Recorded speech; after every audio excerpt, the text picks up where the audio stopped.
Live from Fargo and serving you on TV, online, and on the go. This is Valley News Live at 5. A local substitute teacher is accused of having sexual contact with a student. Charges were filed today in Clay County Court against 39-year-old Tara Nichols of Glendon, Minnesota. Nichols faces 2 charges of criminal sexual conduct for allegedly having sex with a male high school student in the DGF school district. According to court documents, the incident happened in November of 2015 and that the victim was a minor who was in several of Nichols' classes.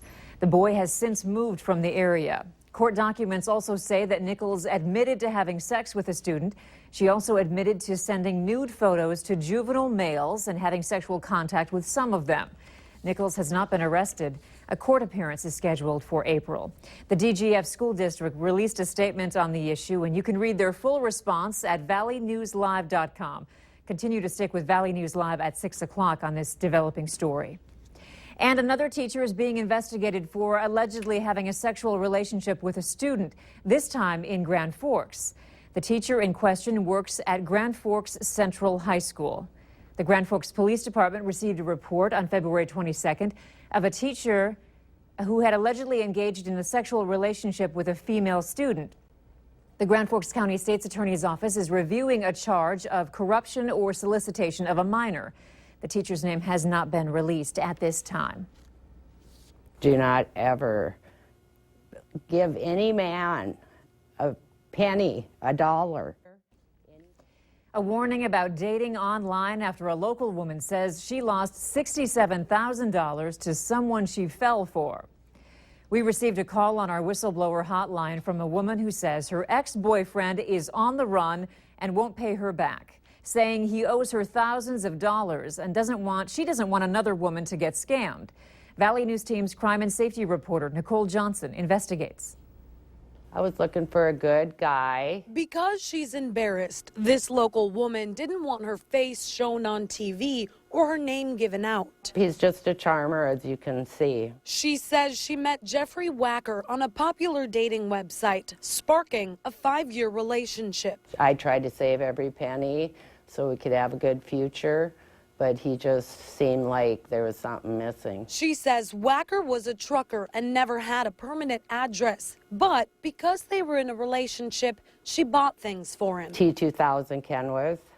I bought him new tires. I bought him pretty much everything. She began to loan him money up until 2 years ago when she said enough is enough. She broke up with Wacker and says all that's left is this signed note.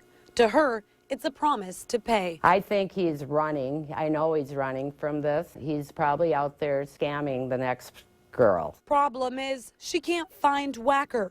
Neither can her lawyer or a local debt collector. We even tried ourselves, by phone, by email, by Facebook. Not even police departments in areas he's been before could put us into contact with him. However, court records show Wacker has been in small claims court before, both in Minnesota and North Dakota. I just feel like I lost trust in many, many people. This frustrated woman learned her lesson the hard way and wants others to take note. Be careful who you loan money to. Nicole Johnson, Valley News Live. The local woman is looking for help from the public. If you have seen Wacker before or have any information about him, you're asked to email her. We have that email address on our website, valleynewslive.com. Just click on this story. And if you need help uncovering fraud and corruption in your community, call our whistleblower hotline at 701-237-6576 and leave your tip. A member of our investigative team will get on the case and go to work to expose the truth. People in 12 states are making their voices heard for Super Tuesday, including Minnesota. The state's top political leaders are predicting a strong turnout at the Minnesota caucuses tonight. Valley News Team's Krista Boehm joins us live at MSUM in Moorhead, where the Democratic caucus is preparing to open. Krista? Hi, Andrea. I am at the Comstock Memorial Unit at MSUM, where there are a lot of rooms slated off for the caucus tonight on the Democratic side. Now, registration begins at 6:30 here tonight with voting from 7 until 8. And we'll be following here tonight throughout the evening as voting takes place, speaking to voters and what all is going on here. Now, on the Republican side, voters can head to Moorhead High School. Their registration starts at 6 o'clock. And we'll be keeping you updated out there as well, so be sure and stay tuned. Again, registration will get underway here at 6:30. So if you're heading out to cast your vote, that's here at MSUM at the Comstock Memorial Union. And for the Republican caucus, there's also Moorhead High School. For now, reporting live, I'm Krista Boehm, Valley News Live. All right, thank you so much, Krista. And don't forget, you can follow the latest results at valleynewslive.com. Just click on the Minnesota Caucus Results banner on the homepage. It's been a quiet Tuesday, pretty quiet anyway. We're hearing rumblings of snow, though, in the forecast. Let's check in with Chief Meteorologist Hutch Johnson for first weather. Hutch? Andrea, thank you so much. As we start the month of March, we're certainly seeing a few clouds in our western counties, but it remains mostly sunny across western Minnesota, and that does include the FM area as we head into our evening. A very visible boundary temperature-wise, chilly air northwest Minnesota in the teens there, but it's near 50 in Rapid City and Casper and Glendive. There will be a transition, but it will take some time as we see these temperatures slowly work their way into the valley as we close out the work week. For this evening, though, temperatures near 20, a light south wind, pretty pleasant, near seasonable for this time of the year. As we head through the rest of the week, we have some chances of snow to talk about, and we'll do that coming up here in just a moment. All right, thank you so much, Hutch. Tonight on Valley News Live at 6, a portrait of evil. In 1987, Keith Bishop was accused of murdering his girlfriend and her mother in Grand Forks. Charges were dismissed, but he went on to assault many others in his criminal career. In January, Bishop was most recently convicted of assaulting his girlfriend in Moorhead. He was sentenced to 2 years in prison. Valley News Team's Neil Carlson looks at why he hasn't remained behind bars. I mean, if you look at our sentencing guidelines, many controlled substance offenses are higher than a felony domestic assault. It's a story you'll only see on Valley News Live tonight at 6 o'clock.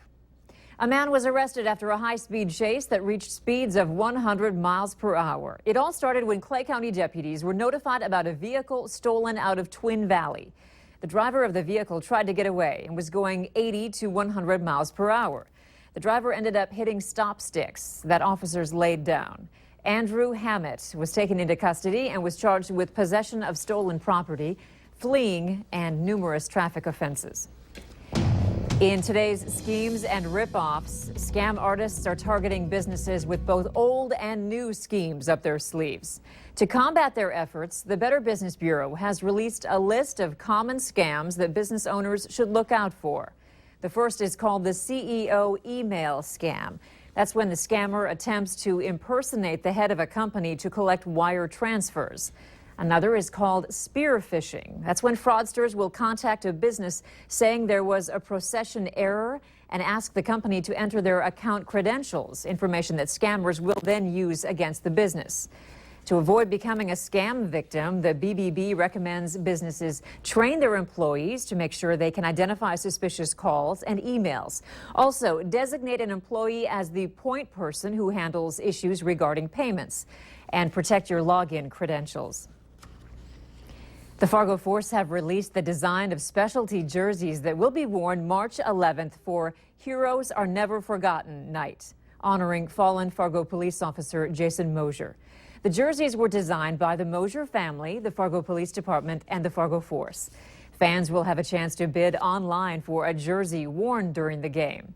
The auctions will start at $125, and all proceeds will be donated back to the Mosier Family Benefit Fund. There will also be a silent auction at the game benefiting the family, along with the Fargo Force donating to the fund $3 of every single game ticket sold.